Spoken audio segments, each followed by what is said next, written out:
Ayan, so magandang umaga po muli sa inyo lahat. Ako po'y masaya na kayo po ay nakarating sa umagang ito. So bago po ako magsimula sa aking mensahe ay meron po akong inihandang video, no? Panoorin po natin itong video na to.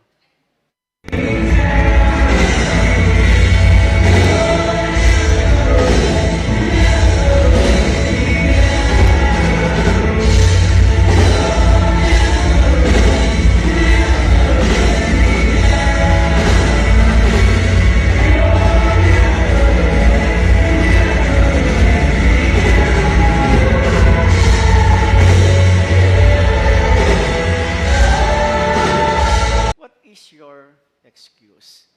Madalas mga kapatid, ang mga excuses natin ang nakahahadlang to give ourselves fully to the work of the Lord. Kung bakit hindi talaga tayo nakapagsilbi ng maayos, nakapaglingkod ng maayos sa Diyos because of itong ating mga nagiging kadahilanan sa buhay. Amen po ba? So sa mensahe po natin pag-uusapan sa umagang ito, I would like to share a parable from the book of Matthew. You can open your Bible in Matthew chapter 25 verses 14 to 30. Parable is known as the parable of work. Kasi ang title po niyan is the parable of a servant. Tama ba? No? Pero kilala itong parable na ito as the parable of work. Kung babasahin natin sa panimula po ng aklat na ito ng chapter 25, ayon kay Mateo, ito ay ang nilalaman ng sulat ng aklat na to sa Mateo chapter 25 ay more on a parables. The parable of the 10 virgins, no?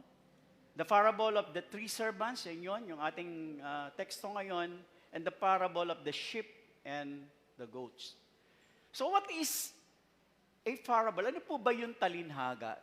Parang pamilya po ba kayo sa talinhaga? So sino dito mahilig sa mga short story? Ayan.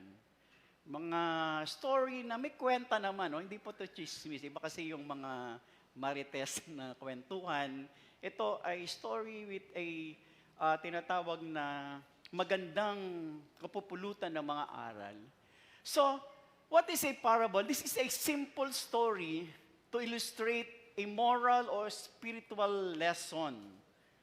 No, kaya nga si Jesus Christ, more on sa kanyang pagtuturo is gumagamit siya ng mga talinhaga upang ilarawan, ituro sa pamagitan ng a short story nito yung mga katotohanang spiritual na kailangang maintindihan at maunawaan ng mga taong pinagpapasahan niya ng kwento. And according to Mark chapter 4 verse 34, he did not say anything to them without using a parable. Kaya sabi nga natin, karamihan sa pag-present ni Jesus Christ na kanyang mga aral, hindi nawawala yung kwento o pagbibigay ng talinhaga. At sinasabi na mayroong naitala na 35 parables from the book of Matthew, Mark, and Luke. No? 35 parables o kwento ang naipasa o naibigay ni Jesus sa kanyang mga tinuturuan. Patungkol po ba saan ang itinuturo ni Jesus sa mga parables na ito? Ito po ay patungkol sa tinatawag na Kingdom of God, o Kingdom of Heaven, no? Ito'y patungkol sa paghahari ng Diyos sapagkat ang pinakasentro ng pagtuturo ni Jesus, ang pinakasentro ng pangangaral ni Jesus ay patungkol saan? Sa paghahari ng Diyos. Naalala ko minsan tinanong ng mga disciple ang kanyang si Jesus at sabi niya, bakit hindi mo na lang Jesus diretsahin ang iyong mga pagtuturo at sinasabi, bakit kinakailangan mo pang gumamit ng mga talinhaga? At ang sagot ni Jesus sa kanyang mga disciple, sabi niya, hindi lahat ay pinagkakalooban. Take note, mahalaga po ito. Hindi lahat, sabi ni Jesus, ay pinagkakalooban ng karapatang makaunawa ng hiwaga ng kaharian ng langit. Wow. And mapalad po tayo mga kapatid. Amen? Amen? Masasabi niyo po ba na mapalad kayo? Amen. Kasi tayo po ay binigyan ng karapatang maunawaan, makaunawa ng kaharian ng langit. Kasi kung hindi po tayo binigyan ng karapatan to understand, no, yung the kingdom of heaven, maybe wala tayo dito sa umagang ito. Sapagkat ang nais ng Diyos, dito pa lamang sa lupa na ating pong ginagalawan, ay maranasan na po natin yung pagkahari ng Diyos sa buhay natin. Yung kaharian ng langit. Subalit hindi po, sabi nga ni Jesus Christ, kung bakit niya dinadaan sa patalinhaga ang kanyang pagtuturo is dahil hindi lahat ay binibigyan ng karapatang makaunawa patungkol sa kaharian o paghahari ng Diyos. So church, kung i-analyze po natin yung panalangin ni Jesus Christ, pansinin po natin. Sa kanyang panalangin dito sa Matthew chapter 6 verse 10, napakalinaw po ng kanyang gustong mangyari. Ano yung gusto niya mangyari? Gusto niyang iparana sa atin na tayong mga pinaghaharian ng Diyos na dito pa lang sa lupa ay maiparanas na sa atin yung kingdom of heaven. Basahin po natin. Matthew chapter 6 verse 10, sabi dito diyan, your kingdom come, your will be done here on earth as it is in heaven. Amen po ba? So ang ganda ng naisin ng Panginoon. Na nais ng Panginoon kung bakit niya naging sentro ng kanyang pangangaral ay patungkol sa paghahari ng Diyos sapagkat nais ng Diyos, nais ni Kristo, na dito pa lang sa lupa maranasan na natin ang paghahari ng Panginoon. Church, kung dito pa lang sa lupa, hindi ka nasanay sa mga gawain, kung hindi mo sinasanay ang sarili mo sa mga gawaing makalangit o panlangit, panigurado pagdating mo sa langit, hindi ka mag-i-enjoy. Agree po ba kayo? Kung dito pa lang hindi ka na nag-i-enjoy sa mga spiritual na bagay o sa mga bagay na panlangit, ay paano pagdating mo sa langit? Maninibago ka, baka sabihin mo, balik mo na lang ako, Lord, sa lupa. Kaya doon naman sa iba, wag naman po kayong magmadaling makapunta sa langit. I-enjoy muna natin dito sa lupa. Amen po ba? Yung paghahari ng Diyos. Pero kung talaga nagmamadali ka, pwede naman kayong ipanalangin ng ating mga pastor. Magaling po yung mga manalangin. Amen po ba? Hello? Tama po ba? Pero dito pa lang, church, nais ng Panginoon, maranasan natin ang paghahari ng Panginoon. Okay. In verse 1, sabi diyan, again, the kingdom of God or the kingdom of heaven can be illustrated by the story of a man going on a long trip. And then he called together his servants, sabi diyan, and entrusted his money to them while he was gone. Sabi ni Mateo dito sa kanyang sulat, inilantulad ni Jesus ang paghahari ng Diyos saan? Sa isang tao na maglalakbay. At bago siya maglakbay, pinatawag niya ang kanyang mga servant o kanyang mga alipin. At anong ginawa niya? Pinagkatiwalaan niya ng kanyang mga ari-arian habang ito ay naglalakbay.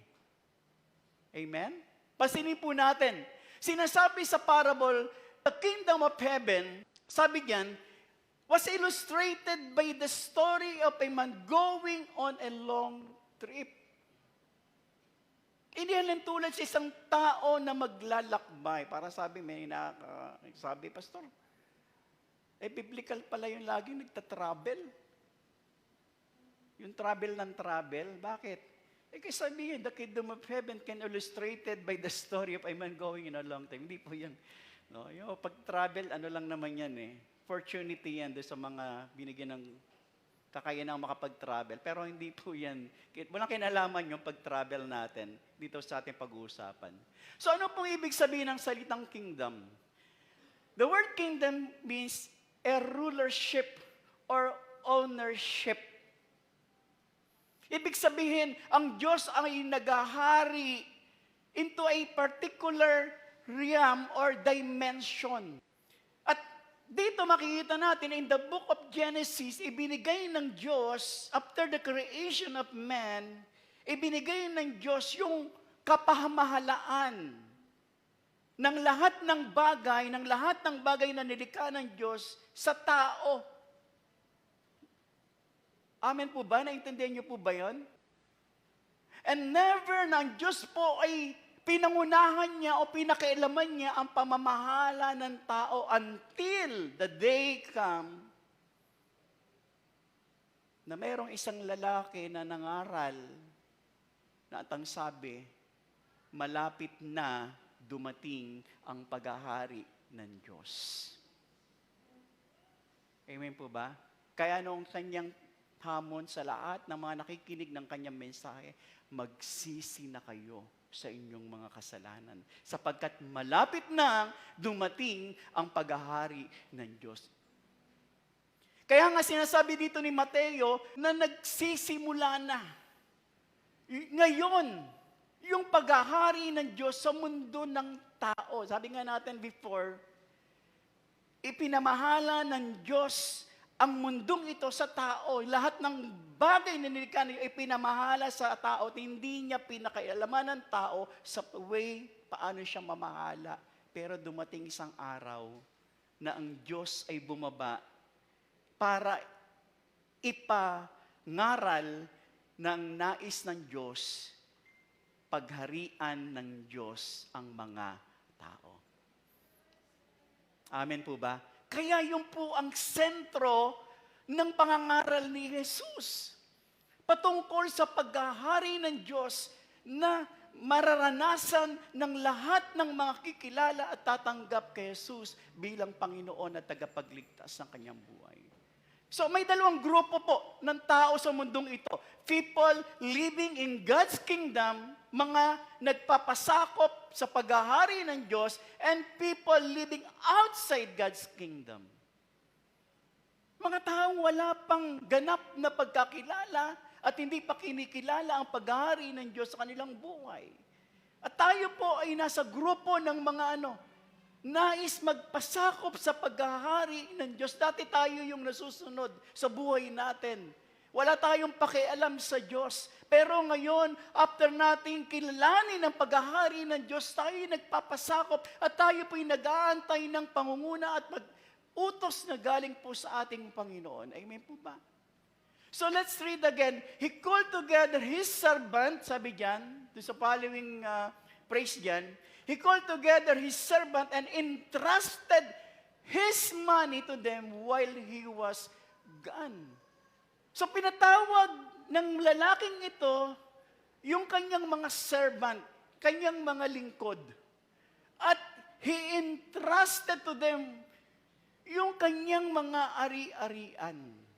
So medyo magkaiba po, no? Yung ibang translation, sabi diyan, He called together His servant, pero in other translation, He called His own servant. Ano po emphasis doon? Mga magulang at kapatid, my brother and sister, lahat po tayo alipin ni Kristo. Amen po ba? Do you agree?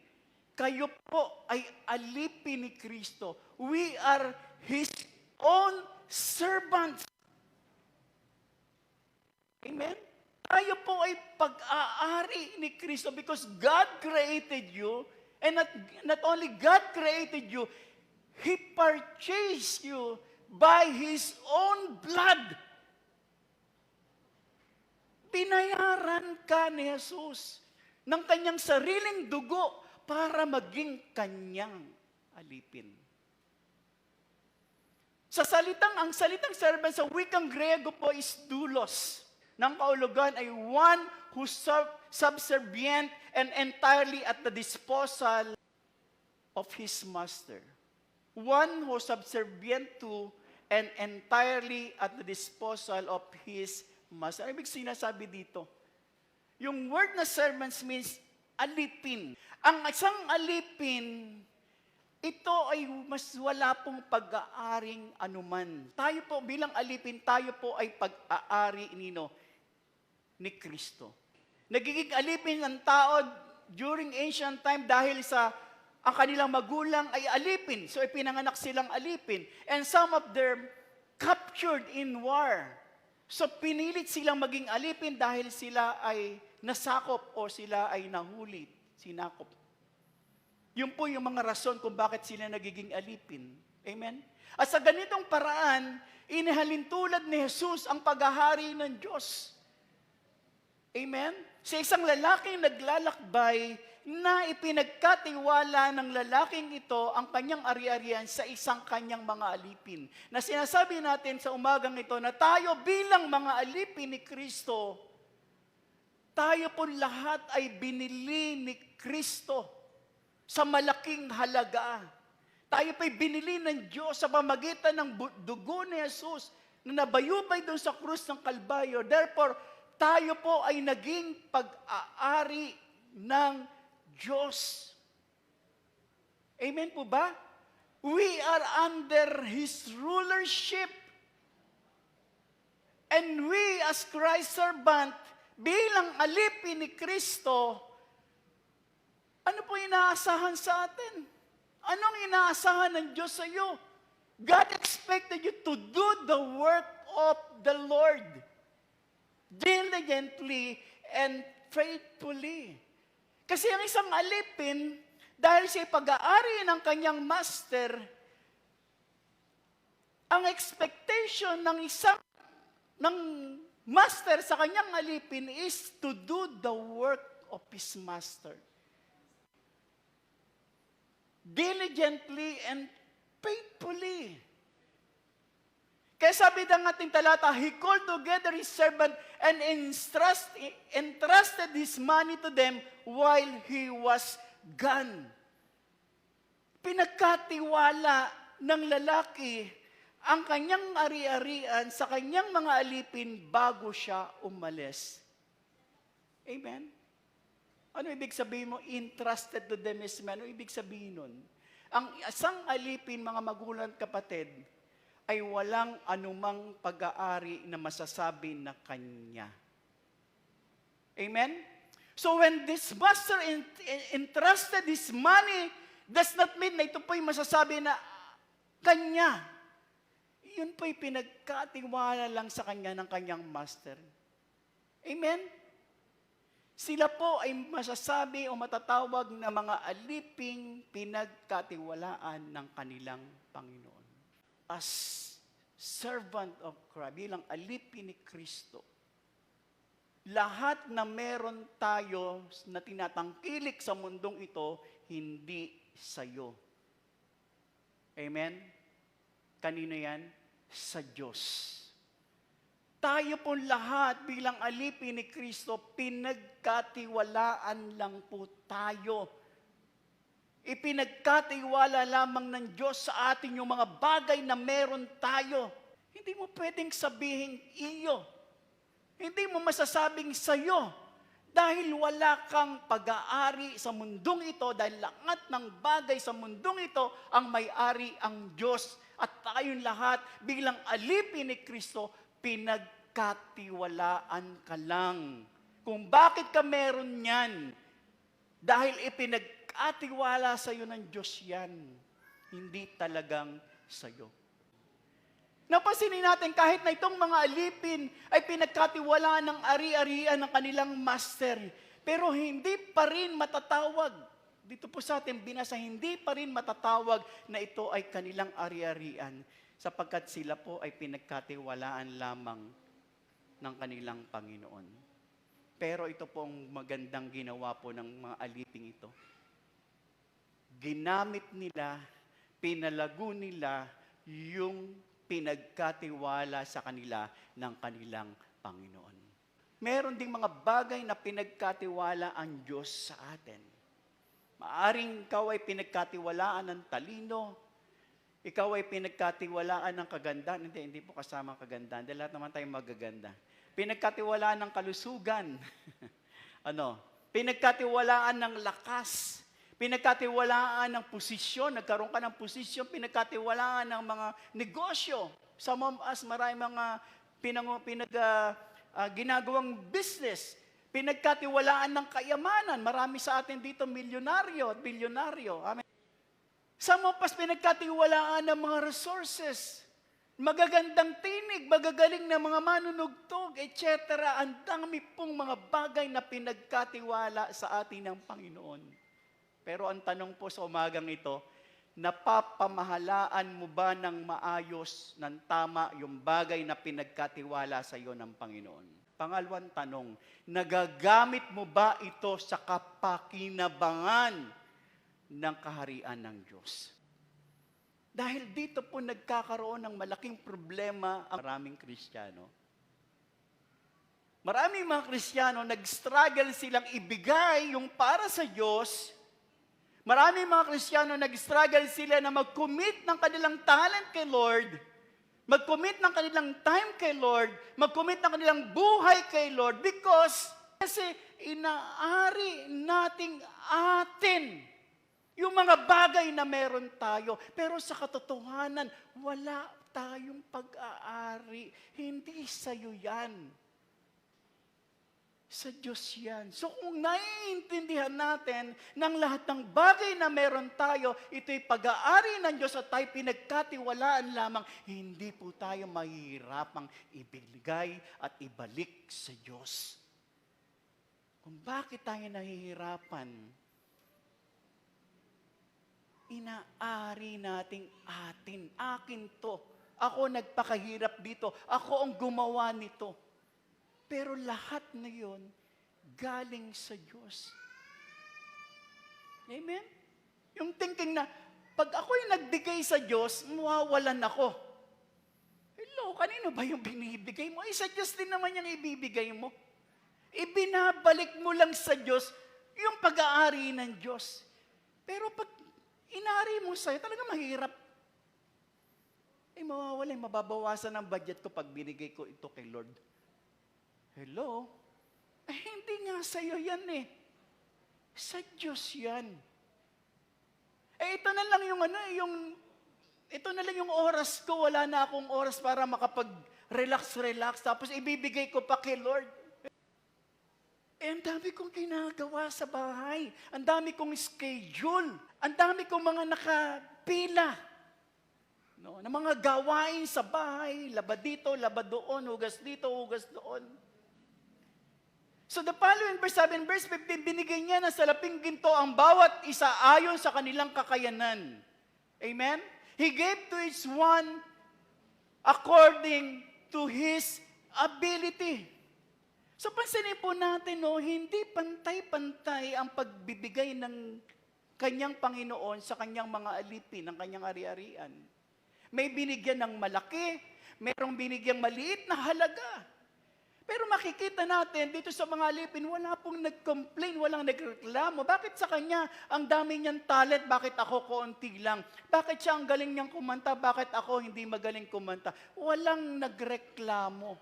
Sapagkat hindi binigay ng Diyos sa lahat ng kanyang mga alipin, pantay-pantay. Binigay niya ayon sa kakayanan, abilidad ng kanyang alipin. I remember this story na mayroon dalawang kabataang Kristiyano. Sila yung nag-uusap at sabi niya, alam mo kapatid, hindi talaga maalam ang Diyos. Kasi kung talagang maalam ang Diyos, hindi niya gagawing merong mahirap at merong mayaman. Dapat ang ginawa niya, lahat ay pantay-pantay, dapat lahat ay mayaman. Sabi nung isang kabataan, oo nga bakit hindi na lang lahat mayaman? So dumating isang araw na naginip yung kabataang ito, at sa kanyang panaginip, lahat ng tao mayaman. So tuwan-tuwa siya, yes, ito na yun. So walang taong mahirap, lahat mayaman. Walang naghihirap, lahat may pera. To cut the story, sinabi niya, ay salamat Lord, ginawa mo kaming lahat na mayaman, ginawa mo kami lahat na milyonaryo. At sabay hagis ng kanyang limpak-limpak na salapi. Sabi niya, mabibili ko na lahat ng gusto ko. Makakakain na ako sa lahat ng mga magagandang restaurant and so on. Yes, this is it. Sarap ng buhay. So kumuha siya ng pera at ang sabi niya, makalabas nga muna at makabili ng dyaryo para malaman ano ba ang balita sa buong mundo. At nagulat siya pagdating niya sa kanto, wala yung nagtitinda ng dyaryo. Sabi niya, saan yung nagtitinda ng dyaryo? So sabi niya, baka merong nilakad lang. So sabi, nakaramdam siya ng gutom. Sabi niya, makapunta nga muna sa Manila Hotel at doon makapag-almusal. Pumunta siya ng Manila Hotel at pagdating niya sa Manila Hotel, sarado. Sabi niya, bakit sarado? Sabi niya, siguro nagkataon lang. So ginawa, naglakad-lakad siya. Sabi niya, makabili na nga lang ng prutas. At pumunta siya sa prutasan at nagulat siya pagdating ng prutasan, walang nagtitinda ng prutas. Sabi, nasaan yung mga nagtitinda ng prutas? So ginawa niya, umuwi na lang siya at habang siya pauwi na may nakasalubong siya, sabi niya, bro, nasaan yung mga nagtitinda? Hindi mo ba alam? Lahat ay mayaman at may pera. Ayaw na nilang magtinda. Alam mo yan, ginawa ng lalaki napaluhod. At ang sabi niya, Lord, sorry. Patawarin mo ko. Kinwestiyon ko yung kaalaman mo. Okay lang, Lord, maging mahirap ako. Na doon natapos ang kanyang panaginip. Pwede ba natin palakpakan ng Panginoon? Gusto niyo ba lahat ng maging tao mayaman, milyonaryo? Siyempre gusto natin. Pero dapat may nagtitinda pa rin. Amen? May magnenegosyo pa rin. Kasi wala nang nagnegosyo. Amen? Amen po ba? So in verse 15b, to one he gave 5,000 gold coins, and to another he gave 2,000 gold coins. So merong binigyan ng 5,000 gold coins at merong binigyan na 2,000 gold coins. And to another he gave 1,000 gold coins. At ang ginawa ng lalaking ito, ng may-ari, umalis na siya. At ano pong ginawa ng mga alipin? Immediately, yung 20 alipin, ang ginawa nila, after receiving the talent, these two servants na tumanggap ng 5,000 and 2,000, they began diligently use the talent. Ipinalago nila, pinangalakal nila, ginamit nila yung talent na binigay sa kanila. Wala silang sinayang na panahon. And these two servants never stopped or rest in doing the work of the Lord. Hindi sila nagpahinga. Hindi sila nag-stop. Tuloy-tuloy silang ginawa, ginampanan yung kanilang gawain sa Panginoon. Amen? At ginagawa nila ito without their master. Kahit wala yung Panginoon nila, tuloy-tuloy nilang ginagawa yung kanilang trabaho para sa Diyos. So what are they doing? Bakit nila ito ginagawa? What is the striking force for them to work even without their master? Ano po yung striking force sa kanila? Pakinggan niyo ito mga kapatid. Kung bakit nila ginagawa at ano yung puwersa nila para gawin yung kanilang trabaho kahit wala ang kanilang master, dahil malinaw, klaro sa isipan ng mga alipin na to, itong two servants na to, na ang kanilang master, no, hindi inaasahan ng kanilang master yung kanilang success ng kanilang ginagawa, kundi ang inaasahan sa kanila, malinaw sa kanilang kaisipan, ng inaasahan ng kanilang Panginoon, yung kanilang katapatan. Na kahit wala ang kanilang master, tatrabahuhin nila, gagawin nila, gagampanan nila yung kanilang gawain. Amen? And church, napakalinaw po ng sinasabi na aklat ng Mateo na ang tinutukoy na master dito sa talinhaga, yung tinutukoy na Panginoon dito sa talinhaga ay walang iba kundi si Jesus. At tayo na mga sumasampalataya ay naniniwala na isang araw ay muling babalik si Jesus. Amen? Sino po dito nag-aantay sa araw na yon ang muling pagbabalik ni Jesus? At habang inaantay natin ang pagbabalik ni Jesus as servant of Christ, bilang mga alipin, we must work and serve the Lord diligently and faithfully today hanggang sa pagbabalik ng ating Panginoon. Dahil yun ang inaasahan ni Kristo sa atin. We must work and serve the Lord diligently. Church, kagaya nitong mga servant na to, hindi po sila nag-stop, yung dalawang servant. Hindi po sila nag-rest sa kanilang gawain. Pinagpatuloy nila habang wala ang kanilang Panginoon. And the same thing na nais ni Jesus sa atin, gawin din natin na habang wala siya, habang inaantay natin si Jesus, let's do the work of the Lord diligently and faithfully. Amen? Tanungin mo nga yung katabi mo, tapat ka ba kay Lord? Are you diligently and faithfully working and doing the work of the Lord? Or you are busy for something in this world na nagbibigay sa iyo ng pansamantalang happiness and enjoyment at hindi ka nakapokus dun sa eternal. Amen? Amen po ba? Hindi ko po sinasabi, mga kapatid, na huwag na kayong magtrabaho. Hindi ko po sinasabi, mga kapatid, huwag na kayong mag-aaral. Hindi ko po sinasabi, mga kapatid, huwag na kayong magnegosyo. Gawin nyo lahat ng tungkulin nyo sa trabaho, sa opisina, sa negosyo. Pero huwag ninyong pabayaan ang gawain ng Panginoon. Yung tungkulin ninyo sa gawain ng Panginoon. Amen? Amen po ba? Mga magulang at kapatid, honestly, ako po at ang aking pamilya, meron din po kaming inaasikasong negosyo, trabaho. Meron po kaming negosyo.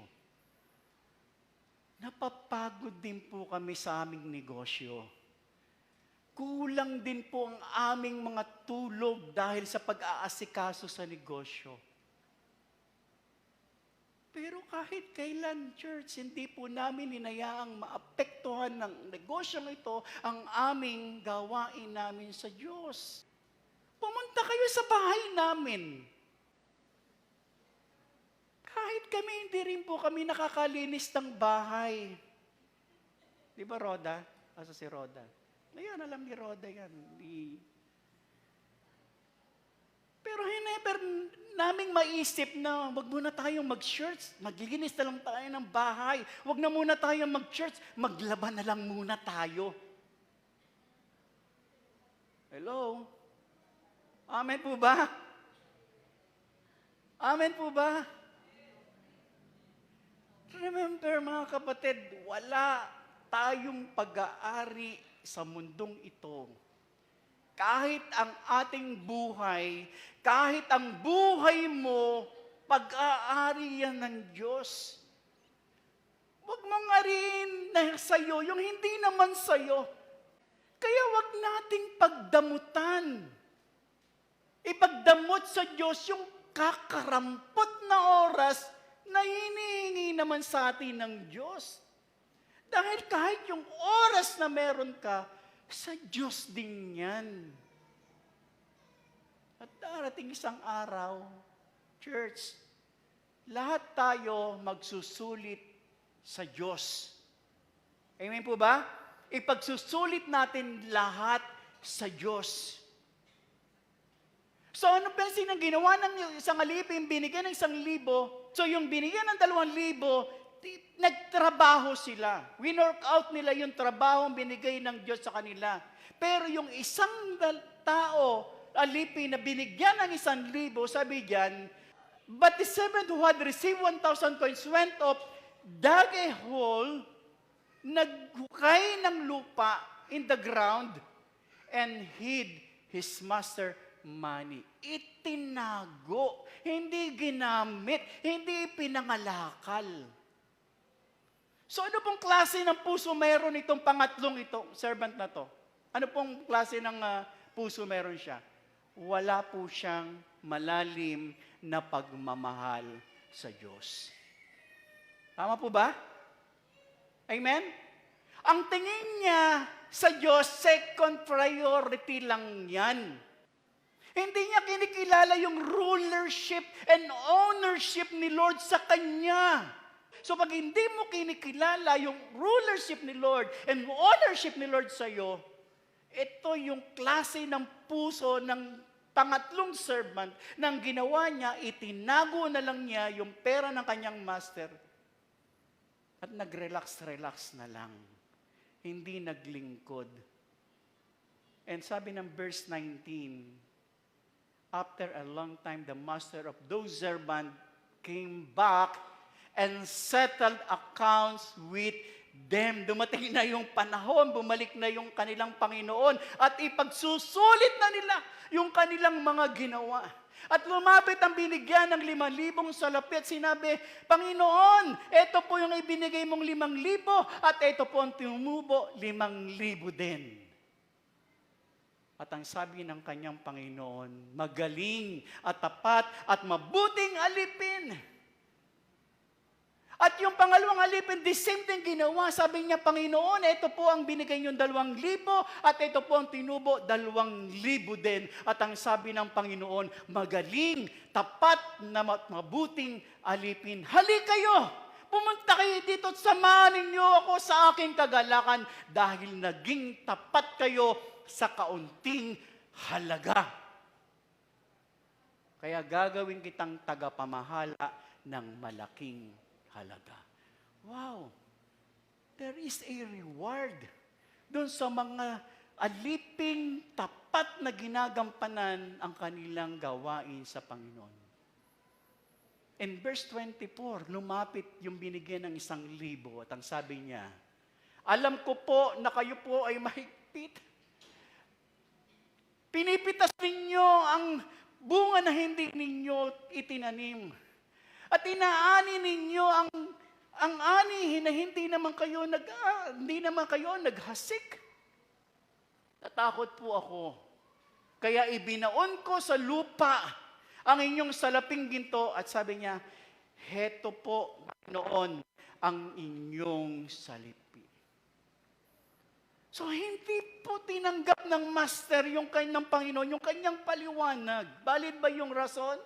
Maybe valid, pero hindi po tinanggap ng Panginoon yung kanyang paliwanag at sinabi.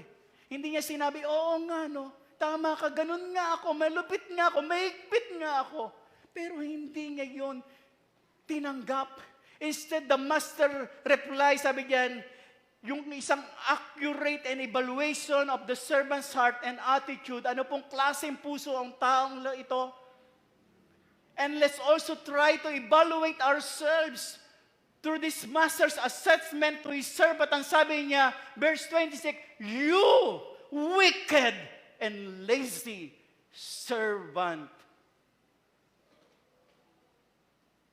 Amen?